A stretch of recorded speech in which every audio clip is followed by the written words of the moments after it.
We need action with a sense of urgency from Duke Energy. Clean it up right now! There are certainly a lot of unanswered questions. There is a real big public health issue. It's time to act, and it's time to stop talking. I can assure you it's not that simple.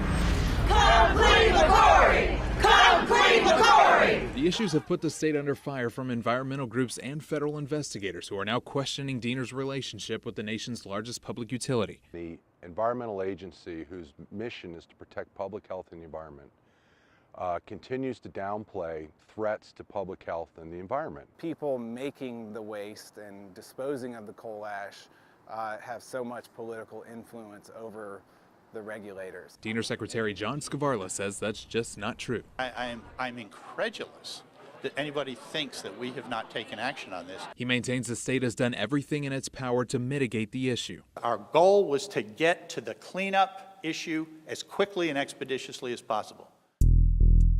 Diener and Duke Energy are now the center of a federal criminal investigation, with prosecutors trying to determine if Diener employees may have taken bribes to turn a blind eye. But with so many known problems, it begs the question, why haven't these ponds been cleaned up? Their only acceptable remedy was dig them up, move them to lined landfills, and cover them. We're talking 14 facilities and 32 coal ash ponds. I can assure you it's not that simple. The state also admitted they have the authority to stop unpermitted seeps. I mean, if we really want to do that, I guess we could do that. Why wouldn't you want to do that? Because our actions are always based on the potential threat to the environment. If you have a small seep and it's de minimis compared to your actual permitted discharge, then we can add it to your permit. The bottom line, Diener says once the tainted water reaches the river, it's diluted to levels that are approved by state standards. But in a meeting with the State Oversight Committee, a Duke Energy spokesman said they are working on a better solution. Simply put, we're taking another look at those plans. Diener initially asked for 1 year to assess the best way to address these ponds, but a citizen lawsuit changed that. Attorney Frank Holloman.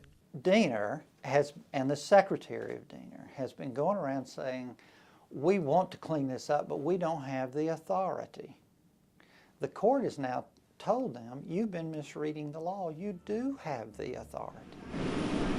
Duke Energy now has judges' orders to clean up all of their ponds, an outcome many have been pushing for, and an outcome they say may never have come to light without the disastrous spill. In many ways, this has been a blessing because it has brought attention. Protecting our water quality is something that must be done. If the state continues to fail in its responsibility to enforce those laws, then we will do it ourselves.